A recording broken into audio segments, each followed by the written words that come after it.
नमस्ते दोस्तों, कैसे हैं आप सब। मैं आराधना झा स्वागत करती हूँ आप सभी का एक और न्यू ब्लॉग में। तो आज है 6 जून और आज है वट सावित्री पूजा। हम लोगों में वट सावित्री पूजा ना बहुत ही धूमधाम से किया जाता है। और आज ना वट सावित्री पूजते हुए मुझे 15 साल बीत गए हैं।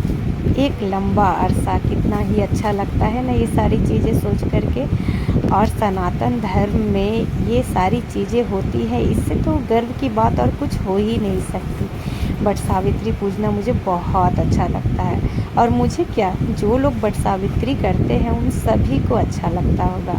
तो उसके लिए हम सोचे फटाफट से हो जाते हैं रेडी। ये वाली साड़ी ना मेरी शादी की साड़ी है, तो सोचे आज इसी को पहन लेते हैं। साथ में लहठी तो होना बहुत ज़रूरी होता है, इसे बहुत शुभ माना जाता है। और ये है मेरे गोल्ड के जेवर, जिसमें टीका, नथ और चैन मंगलसूत्र है।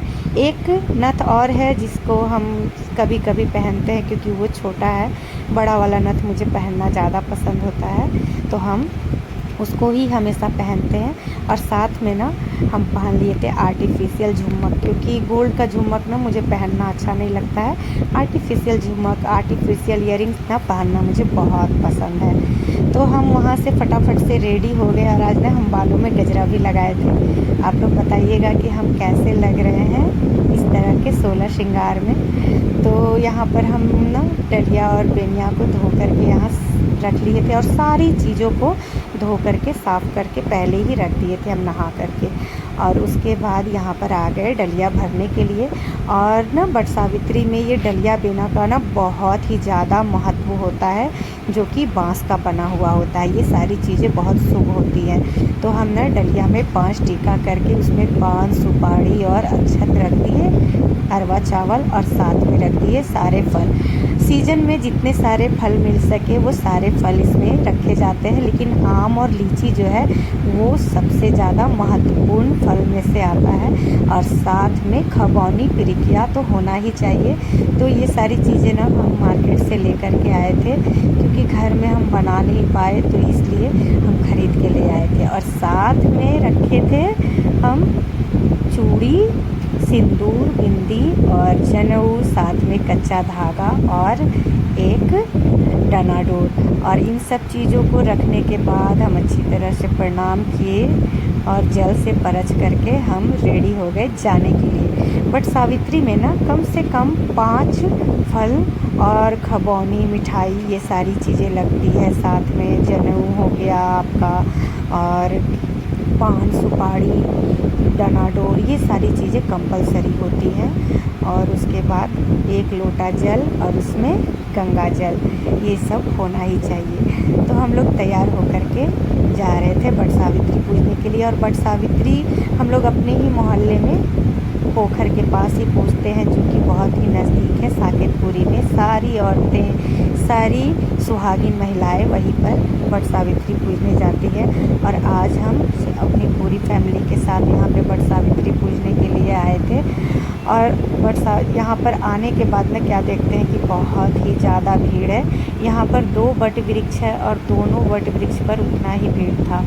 पर हम जहाँ पर हर साल पूजते हैं, हम वहीं पर आकर के खड़े हो गए थे। वट सावित्री का त्यौहार जो होता है ना, बहुत ही हर्षोल्लास का त्यौहार है। सारी औरतें खूब सारा सुहाग का जोड़ा पहन करके एकदम 16 श्रृंगार करके वट सावित्री पूजने आती हैं। तो बहुत ही अच्छा लगता है, कितना ही मनोरम दृश्य है देखिए। और हमारा जो ये साकेतपुरी का जहाँ पर वट वृक्ष है ना, यहाँ पर तो भव्य एकदम भीड़ होती है। औरतें बहुत ही मन से यहाँ पर वट सावित्री की पूजा करती हैं। उसके बाद मुझे भी जगह मिल गया, थोड़ा देर इंतज़ार करने के बाद तो हम भी यहाँ पर बैठ गए थे। और सबसे पहले क्या किया जाता है ना, जो बर के पत्ते होते हैं, वो 7 पत्ते होते हैं, उसको अच्छी तरह से बिछा करके उस पर सारे फल फूल जो भी हैं सारे निकाल करके रख दिए जाते हैं। और बेना में 5 टीका किया जाता है, दिया लगाया जाता है, वो भी घी का, और साथ में सिंदूर किया जाता है। और उसके बाद इन सब चीज़ों को पूजा करने के बाद कच्चे धागे से यहाँ पर 7 फेरा लिया जाता है। जिस तरह से 7 वचन होते हैं, 7 फेरे होते हैं, उसी तरह से यहाँ पर 7 फेरा लगाया जाता है कच्चा धागा से। तो यहाँ पर हम भी कच्चा धागा लेकर के वट वृक्ष के चारों तरफ घूमना स्टार्ट कर दिए थे। देखिए कितना ही मनोरम दृश्य है, कितना ही अच्छा लग रहा है ना। और कुछ कुछ औरतों को देख कर के तो इतना ही ज़्यादा अच्छा लगता है कि भगवान मुझे भी यही ज़िंदगी दीजिएगा। एकदम बहुत ही मतलब बहुत ही ज़्यादा उम्र की औरतें थी जो कि मेरी नानी लोग, दादी लोग की उम्र की थी। वो लोग वट सावित्री पूज रही थी ना, तो मुझे बहुत ही अच्छा लग रहा था। क्या मेरा भाग्य ऐसा हो सकता है? तो मैं भी आज यही आशीर्वाद मांगती हूँ कि मुझे भी यही सौभाग्य मिले, मेरा भी भाग सुहाग जो है हमेशा बना रहे। तो यहाँ पर हम 7 फेरा लगा रहे थे कच्चा धागा से और बहुत अच्छा लग रहा था मुझे। मतलब एक अंदर से जो फीलिंग्स आती है ना, वो जो मतलब गुड वाइब्स जिसको बोलते हैं, उसका तो क्या ही कहना। उसके बाद 7 फेरा लगाने के बाद हम यहाँ पे कच्चा धागा बांध करके यहाँ पर फिर वीणा में जल दे करके वट वृक्ष को पंखा कर रहे थे। ये भी एक नियम है। और इसको करने के बाद यहाँ पर एक गला मिला जाता है 7 बार वट वृक्ष से। गला मिलने के बाद फिर बैठ करके ना कोई भी 7 फल से या खबौनी से पीछे फेंक करके वर मांगा जाता है।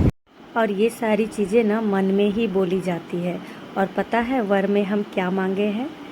पति परमेश्वर के सिवा मुझको ना परमेश्वर चाहिए।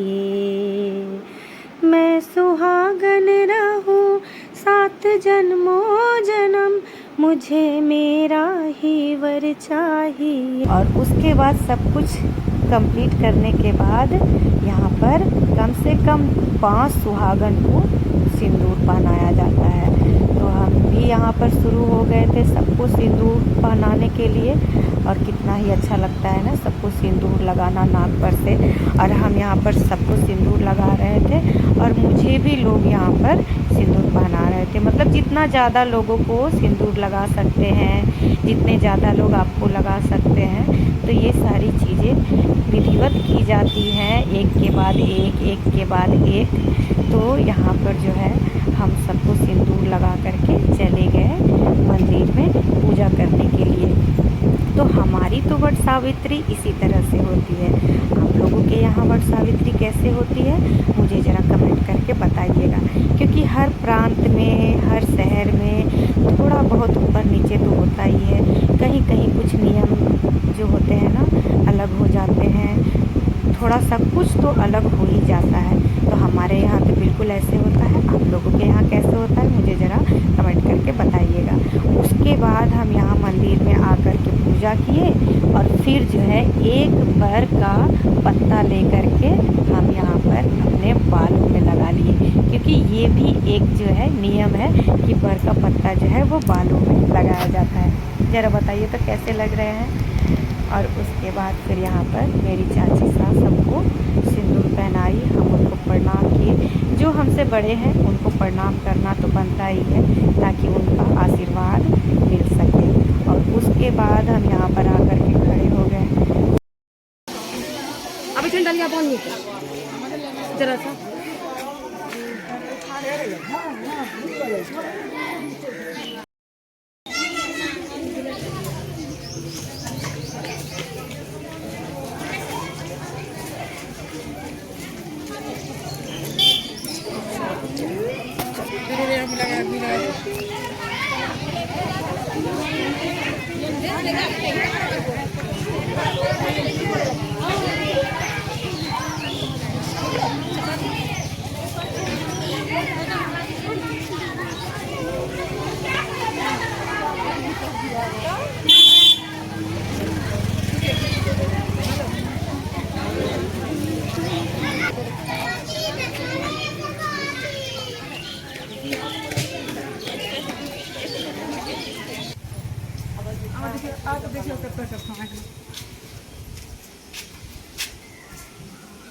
जा ठंडा हो। और अब बारी आती है पतिदेव की।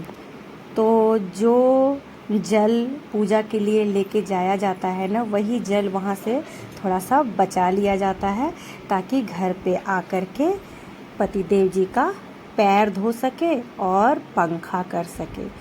ये मेरे लिए शायद 15 साल में तीसरी या चौथी बार ही होगा जब हम इनके साथ में वट सावित्री मना रहे हैं, वरना ये हमेशा बाहर ही रहते हैं, जिसकी वजह से वट सावित्री का जो पानी है वो हम किसी बोतल में करके फ्रिज में रख देते थे, और ये जब आते थे ना उसके बाद हम इनका पैर धो करके पूजा करते थे।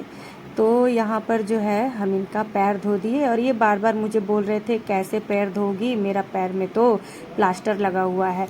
लेकिन यहाँ पर हम जो है ना इनका एक पैर धो दिए और दूसरे पैर में गंगा जल का छींटा लगा दिए और थोड़ा सा जल लेकर के हम ग्रहण कर लिए। उसके बाद इनको टीका लगाए, टीका लगा करके इनको प्रसाद दिए और प्रसाद दे करके प्रणाम किए। और उसके बाद फिर इधर जिया भी प्रसाद मांगने लगी तो हम उसको भी प्रसाद दे दिए। और उसके बाद बारी आती है पंखा हुकने की। तो यहाँ पर हम पंखा में थोड़ा सा जल दे करके इनको पंखा करना स्टार्ट कर दिए।